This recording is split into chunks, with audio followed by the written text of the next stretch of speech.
નિરાંજનમ નિરાજયામિ જલેન શીતલીકરણમ મમઃ પાર્વતી પતહે હર હર મહાદેવ હર પતહે હર હર મહાદેવ હર.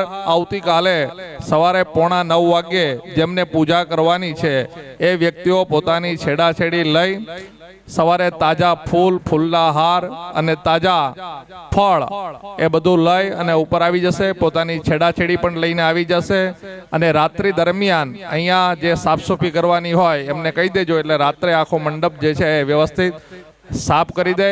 અને જે લોકોને ભાગવતની પ્રદક્ષિણા કરવાની હોય એ સવારે 8:45 વાગ્યા પહેલા અહીંયા પ્રદક્ષિણા કરી લે એવી આપ સૌને બે હાથ જોડીને વિનમ્ર પ્રાર્થના છે. અસ્તુ.